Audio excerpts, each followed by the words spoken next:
जय श्री कृष्ण सभी को। कार्तिक महात्म 18वां अध्याय। देवर्षि नारद जी ने कहा, अब रौद्र रूप महाप्रभु शंकर अपने वीर गणों के साथ नंदी पर चढ़ हंसते हुए युद्ध भूमि में आए। तब उनको आया देखकर उनके पराजित गण फिर लौट आए और सिंहनाद करते हुए आयुधों से दैत्यों पर प्रहार करने लगे। भीषण रूपधारी रुद्र को देखकर दैत्य भागने लगे। तब युद्ध में अपने दैत्यों को परान्मुख होते देखकर जलंधर हजारों बाण छोड़ता हुआ भगवान शंकर की ओर दौड़ा। उसके शुंभ निशुंभ आदि वीर भी क्रोध से अपने होठों को काटते हुए भगवान शंकर की ओर दौड़े। इतने में भगवान शंकर ने जलंधर के सब बाणों जालों को काटकर अपने गणों को निर्भय करके अपने अन्य बाणों की आंधी से दैत्यों को पीड़ित कर दिया। खड़गौरमा नामक दैत्य को अपने फट से मार डाला। बलाहक का भी सिर काट दिया।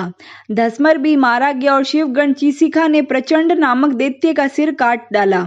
किसी को शिवजी के बैल ने मारा और कई उनके बाणों द्वारा मारे गए। यह देखकर जलंधर अपने शुंभ आदि दैत्यों को धिक्कारने लगा और भयभीतों को धैर्य देने लगा, पर किसी प्रकार भी भयग्रस्त दैत्य दोबारा युद्ध भूमि में आने को तैयार न हुए।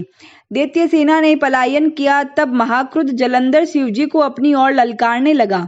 साथ ही उसने 70 बाण मारकर शिवजी को दग्ध कर दिया तथा और भी बहुत से बाणों का प्रहार किया। शिवजी ने उसके बाणों को काटते रहे, यहाँ तक कि उन्होंने जलंधर की ध्वजा, छत्र, धनुष को भी काट दिया।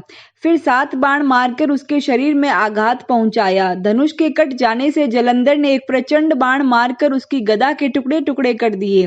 तब उसने समझा कि यह मुझसे अधिक बलवान है, अतः उसने गंधर्वी माया उत्पन्न कर दी। अनेक गंधर्व और अप्सराओं के गण उत्पन्न हो गए।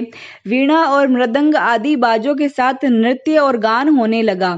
इससे अपने गणों सहित रुद्र भी मोहित हो गए। उन्होंने युद्ध बंद कर दिया। फिर तो काम मोहित जलंधर बड़ी शीघ्रता से त्रिनेत्र भगवान शंकर का रूप धारण करके वृषम पर बैठकर पार्वती के पास जा पहुंचा।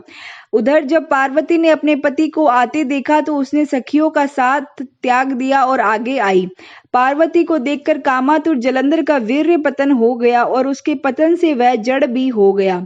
गौरी ने उसको दानव समझा। वह अंतर्ध्यान होकर उत्तर की ओर मानस पर चली गई। तब वहां पार्वती को न देखकर जलंधर फिर शिवजी की ओर लौटा। उधर पार्वती जी ने भगवान विष्णु को बुलाकर दैत्य धन का वह कृत्य कहा और यह प्रश्न किया कि आप इससे अवगत है। भगवान विष्णु ने हाथ जोड़कर और शिव नवाकर उत्तर दिया, आपकी कृपा से मुझे सब कुछ ज्ञात है। हे माता, जो आज्ञा हो पालन करूं। जगत माता ने विष्णु जी से कहा, उस दैत्य ने जो मार्ग खोला है उसका अनुसरण उचित है। मैं तुम्हें आज्ञा देती हूँ कि तुम जाकर उसकी स्त्री का पति व्रत भ्रष्ट करो, वह दैत्य भी मरेगा।